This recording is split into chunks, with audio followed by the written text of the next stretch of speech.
Good afternoon, everybody. This is the March 8th, 2016 hearing by the Assembly Committee on Utilities and Commerce. Today marks our annual hearing, oversight hearing into the California Public Utilities Commission. We have a lot of members on the committee who have a lot of questions, and today we intend to get a lot of answers. And we're going to call this committee to order in the next couple minutes. As soon as Mr. Vice Chair gets here, we will allow him to read an opening remark or some opening remarks, and we will get right into it. Now, there's a committee handout going around that should be available to members of the public and to members of the media that summarizes some events that have occurred since 2010 that are within the CPUC's purview that we're going to be discussing today, because I think it's apparent to everybody out there that there are some challenges that are facing the CPUC right now, and these are things that everyday Californians are very concerned about. We're also going to discuss today the CPUC's efforts to implement Senate Bill 350, landmark piece of legislation from last year. That, of course, has to do with our clean energy future and is, again, of tremendous concern to Californians and to this legislature. So I guess with that, we will wait for Mr. Vice Chair to get here. We'll put off his opening remarks until he arrives.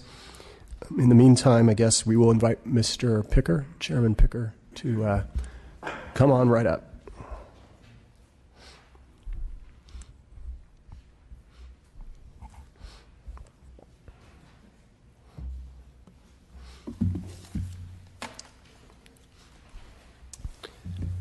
Thank you for being here. Everybody, of course, this is the chairperson of the CPUC, Mr. Michael Picker. He's new to the PUC, or relatively new in this position. And we're going to do things a little bit differently this year. In past years, I know that the CPUC has prepared lengthy remarks and basically just read them into the microphone. That has sort of served as a de facto filibuster in previous years, where the committee hasn't always been able to ask the questions that it wants to ask. I'm sure you don't want to filibuster us today, Mr. Picker, do you? Nope. All right, good. So what we're going to do is we're going to try to keep this as informal as possible. We're going to try to keep it as much of a dialogue as possible. I'm going to invite members of the committee to jump in whenever they wish. I'm also going to ask you to pause regularly so that if there are things that we want to ask questions about, we can ask them on while you're still on that topic. And what I'll do then is I'll probably limit any type of monologues from anybody, members of the committee or members or people sitting at the dais, to about 5-10 minutes, if at all possible. So with that, the floor is yours. Thank you. I am Michael Picker. I'm the president of the California Public Utilities Commission. I've been a commissioner for 2 years and president for 1 out of those 2 years. So it still feels new to me.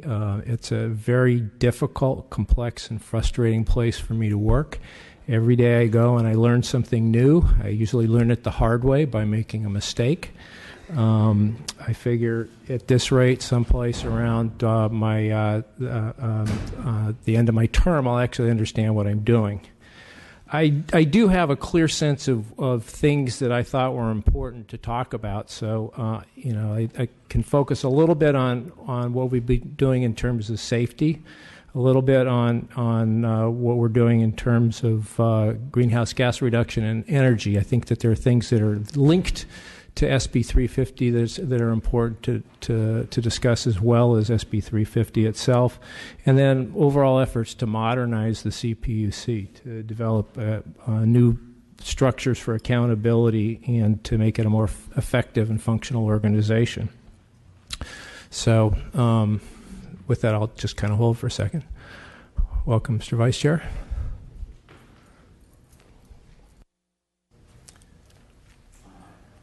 Well, appreciate the opportunity. I have a couple of questions. One with respect to the Kerman phone proceedings. We'll talk a little bit about that a little bit later on at the right time. And also about the reliability issues that stem from Aliso Canyon and from your letter and the CEC and all those. But at the appropriate time, I'll explore those areas. But other than that, I'm here to listen. Terrific. Thank you, Mr. Vice Chair. So when I got to the CPUC, it became very clear to me that the safety programs had eroded over probably a period of 20 to 25 years. A lot of the emphasis at the CPUC had shifted to energy, particularly as a result of the crisis of 2000, 2001. And it became very important to me to actually help rebuild those programs. And one of the first things that we did was to adopt a safety policy and statement that was my way of getting all the commissioners to actually come together around some clear set of high-level goals. And then staff put together a 2015 safety program. A lot of that focused on rebuilding and revitalizing the Safety and Enforcement Division, which is probably the biggest body of staff in the organization and the one that has the most safety functions.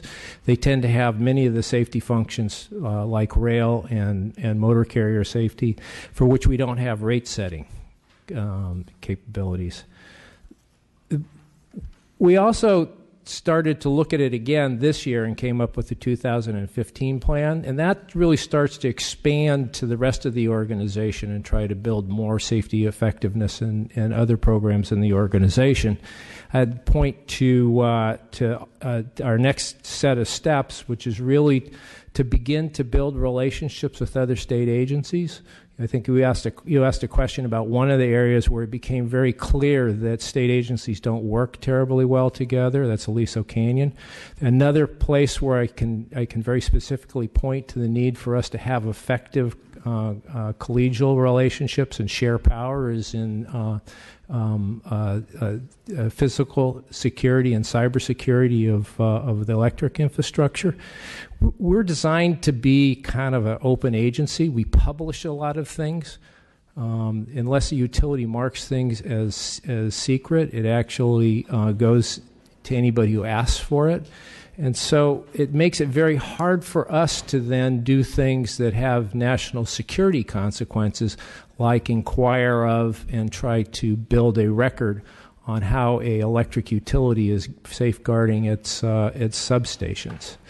And so as a result, we've had to stand aside and get our information secondhand through the critical infrastructure safety team at the Office of Emergency Services. And that may be adequate, although we would certainly like to be able to certify that practices are adequate. But the place where we know that we fall short is that we can't really track their expenditures. So that's going to be an increasingly important area of function for us. But above and beyond compliance with the hard and fast standards, we have to figure out how we get people to move beyond just compliance, and how do they get to true safety. And you look at a lot of the very effective organizations, the FAA, the Navy aviation programs, they don't stop at compliance. They're always trying to move beyond that. And how do we build the kind of an organization at the CPUC that actually pushes the utilities to do that? So that'll be a long-term challenge, but we've started with our risk assessment and rate-making process. And let me jump in right there. Okay. So Sorry. You and I have talked about this, which is modeling the CPUC, to model behavior within the CPUC after different entities out there who have a good focus on safety. There's a lot of organizations out there that do everything from run assembly lines to just have manufacturing plants that are very safety intensive, different manufacturing processes. And what they have is they have processes in place within the organization where anybody who notices anything can hit a panic button, can send a concern to a safety ombudsman to try to make sure that there's a culture within the entire organization that allows anybody from the lowest line worker all the way on up to middle management and so on and so forth. Why can't the CPUC implement something like that, where anybody notices anything anytime? Some lawyer notices something in a rate case filing, that raises their awareness that they can essentially push a button, send an email to somebody who would then focus on safety? I think that's the challenge, is how do you build that? How do you create a set of... We just talked about how to build it. Right. How do you build new automatic responses? And I'll tell you a place within the organization that I see that, and that's in our rail operations safety branch. And all the authority we have there really is to look at the rails, look at the wheels, and to check the crossing guards. But they are thoroughly safety conscious. So knowing that there was going to be Bakken crudes, a very volatile crude coming to California on the same tracks that go through many communities, they started to ask questions. They wanted to know where they might go so they could look at those tracks and to really check those trains carefully. They wanted to make sure that the bridges were safe, and they actually went after authority to bridges. So to be able to figure out where the Bakken crudes were going to go, they knew that most refineries couldn't take a large volume of those highly volatile fractions from the Dakotas. So they started to figure out who might be changing the Tinker-Toy structure of their petrochemical facilities to actually take more of that. And they started to haunt planning agencies looking for permits to build new plants or to reconstruct existing plants. So for me, that tells me that these are folks who are looking down the horizon beyond their simple task to try to understand what are the next issues that are coming at them.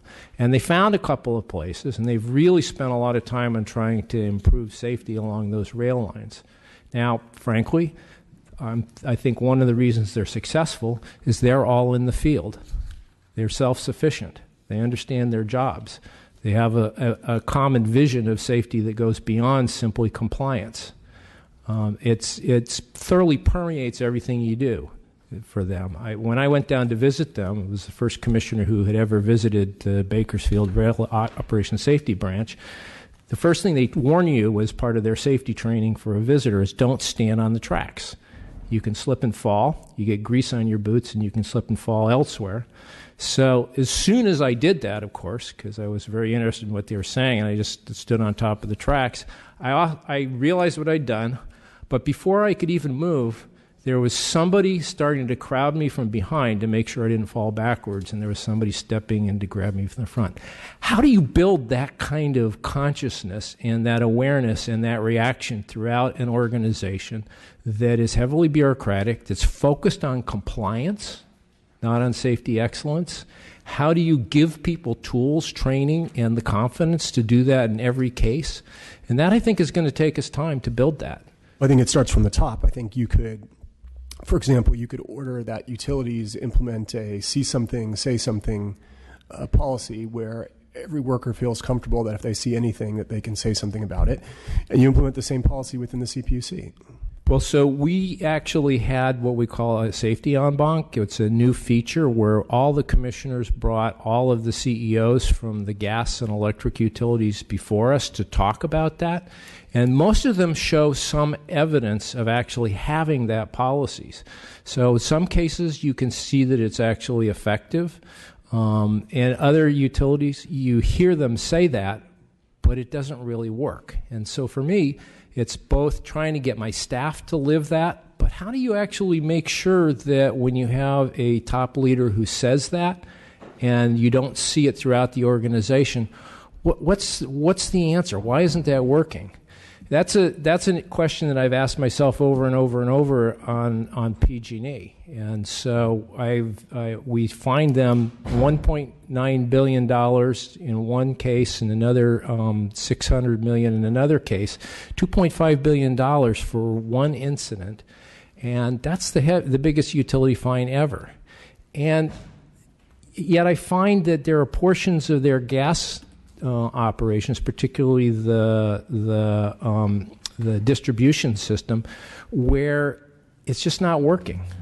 It's just not working. I found a case where they had not just one break-in on a critical substation, but two break-ins with the same subcontractor. Another example of a explosion at a old oil tank that they were deconstructing, that was followed soon after. A accident that killed a worker, then was followed by an explosion that dismembered a bystander. And so how do you actually build that kind of accountability from the top to the bottom in their organization at the same time you're trying to do it within your own? This is a struggle. I'll be honest with you. I wrestle with it every day. I can talk a little bit about some of the other efforts we have, because I don't think it's just in safety. I think it's in other areas of the organization. Well, I'll be honest with you, too. I mean, I think the legislature and the people of the state of California are a little bit disappointed with the way that safety has been approached, and that is British understatement at its best. We can probably agree, I think everybody in this room, everybody watching can agree that we've had too many high-profile incidents. I don't need to name them. You've talked about one of them so far. But when you're talking about the Porter Ranch gas leak, I think a lot of people see something that was preventable. They see something where there was this rate case filing by the regulated entity that said that we've noticed corrosion at the site. I keep coming back to, if there had been this policy in place, which is anybody who sees anything, at some point that rate case was filed, it arrived at the CPUC. Presumably you have a staff member, a lawyer, somebody who would have received that rate case and would have been tasked with reading it. Probably would have been a team of lawyers. And somebody would have noticed that. They would have noticed that paragraph and they would have said, wow, here's a regulated entity saying that they've got massive corrosion inside, outside, above ground, below ground, that there's a risk of gas coming to the surface, and that there's a very good chance that if it comes to the surface, it will not be able to be controlled. What are we going to do? What are we going to do? Shouldn't I push the panic button? Shouldn't I send that email to the safety ombudsman within the organization? And shouldn't we send an inspector or something? Do something. I mean, it's almost always better to do something than it is to do nothing. But as far as I can tell, the CPUC did nothing. Do you want to address that? Yes, I do. Our risk assessment and rate making is designed at driving towards excellence, and it's new. This is the first round of these documents that we've ever seen. They're part of fairly extensive rate makings. Most of the documents eventually mount to thousands of pages. The decisions have been run into 800 to 1,000 pages. They're very complex. So it may be that we could have gleaned that from that, but I also think that we know how the dance goes with the utilities. They will ask for everything, and they'll portray it as a disaster in a rate case.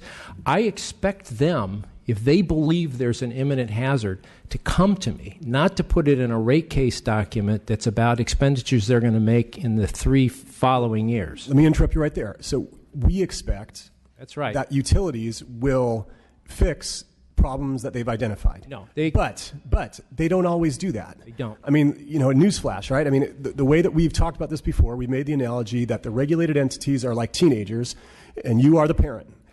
We expect the teenagers to behave. We want them to behave. We hope in our heart of hearts that the regulated entities behave. But the reality is they don't always. And so your job is their parent. You're the person who's got to sort through the times where they're going to come to you and say, hey, we want more money to go out with our friends. And you have to say, well, is this a meritorious request or is it not? But when you have a company coming to you and saying that they've got these problems, and yes, they did it in the context of a rate case, and yes, they said we wanted more money for it, shouldn't that have still triggered some kind of internal process where you had to determine whether or not they were effectively crying wolf or whether they were actually, there might be some merit to it? Because it turned out that there was a whole lot of merit to what they were saying, right? Absolutely. And we had already awarded them or provided them with funds to actually take care of some of the wells that they said were the highest risk. So if, in fact, we get better at being able to tell when a well is a greater risk than they believe it is, then I think we'll get there. But I think we're still at the early stages in this risk assessment and rate making. I'll point out that when we asked them what their top risks were, they did not even come back to us with the storage facilities as being one of the top risks. So to be honest with you, when I look at Sempra overall, the thing that I worry about most is their polls. I worry about their polls a lot There are a lot more poles. There are 14 million poles throughout the state for various electric and telephone utilities. Each of them has different discrete kinds of fire and electrocution risks. So I expect them to be very candid with us because I'm focused on a lot of different risks. If, in fact, they should have provided us more warning, I think we'll learn a lot more about that through the investigation of the Aliso Canyon leak.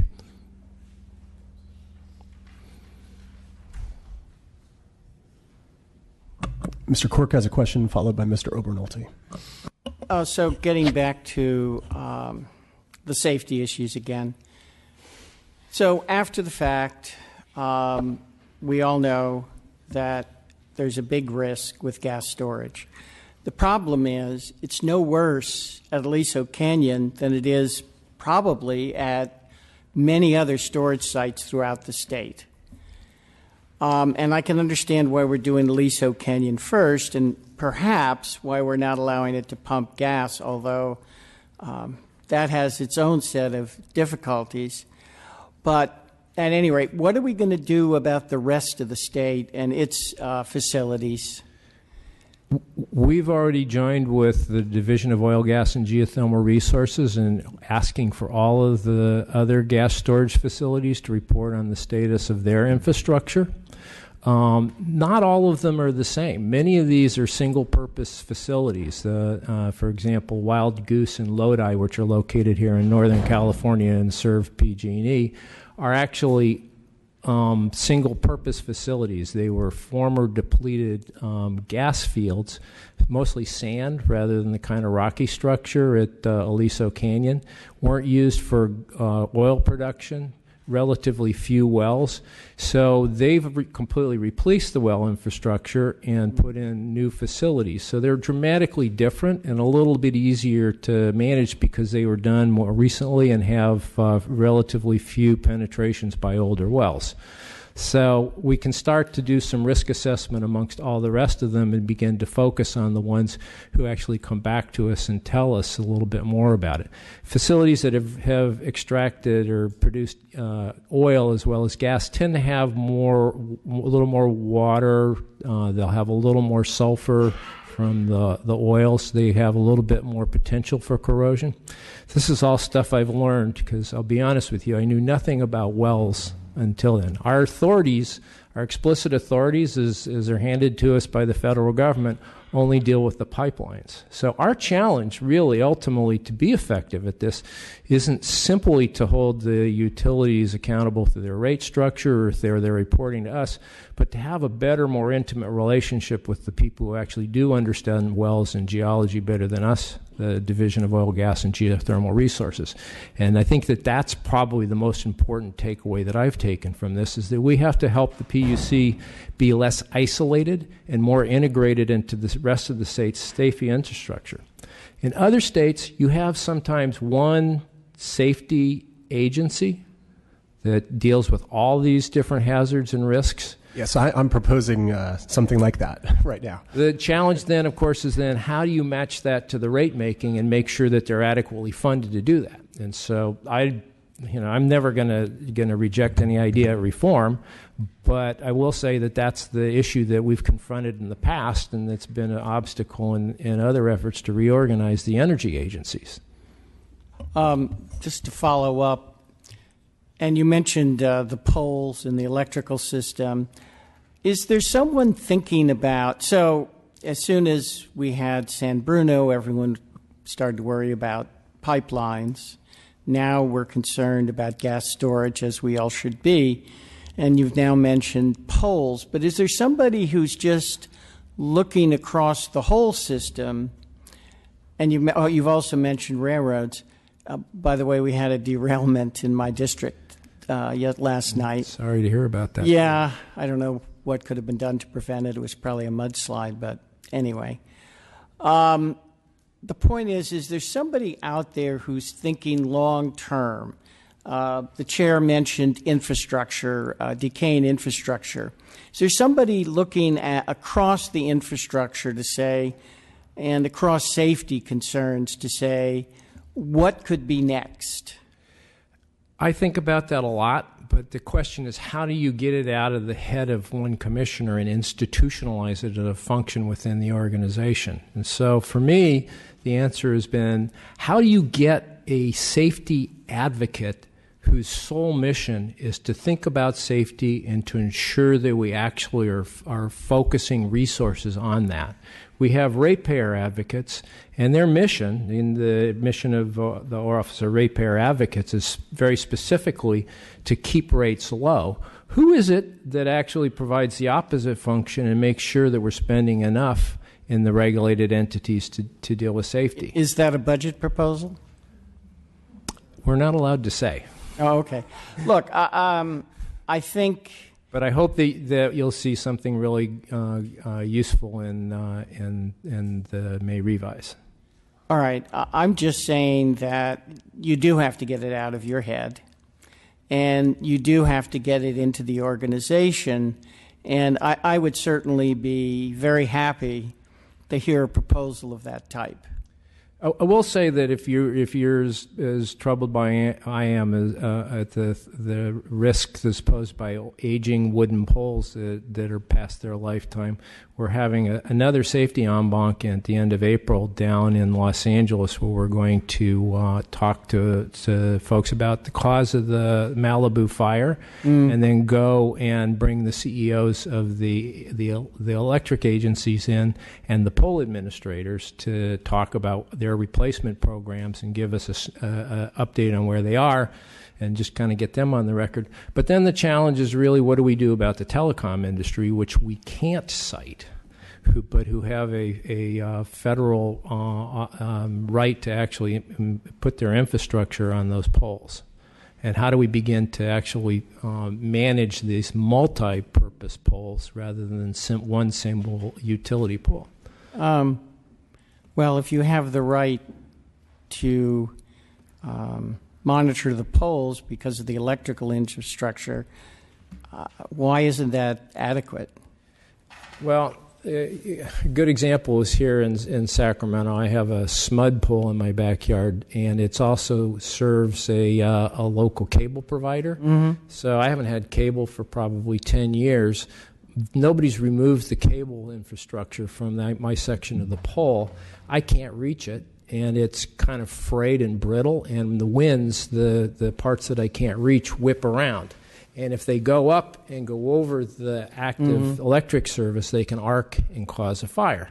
So in theory, we have authority to take action against the pole utility. Then the question is, what authority do they have to require that other utility who's put their infrastructure on the pole to actually do something about that? Well, we do have a precedent. We have the tree clipping services, which clip my trees in ways I don't like. I would suggest making a proposal in that area. I don't think we need to regulate internet service to do that, but I think it's worth making a proposal. And I'm glad you're thinking ahead. But I would love to see a proposal. I don't sleep very well on windy nights. The other thing that's happened is there was a lot of money put aside for infrastructure that wasn't spent. And certainly, while I love low rates, I also like safe infrastructure. And I think it's important that the money be spent. And I think that's an important function for your office. Well, in the case of one particular utility, we did find that they actually had been allowed to spend money for pipeline replacement and spent it for other purposes. And so that's troubling. I think that we're working hard to try to avoid having that occur in the future. Yeah. So to the extent that you feel you can't do some things, please do bring those issues to us, and particularly the issue of somebody who is looking overall at safety.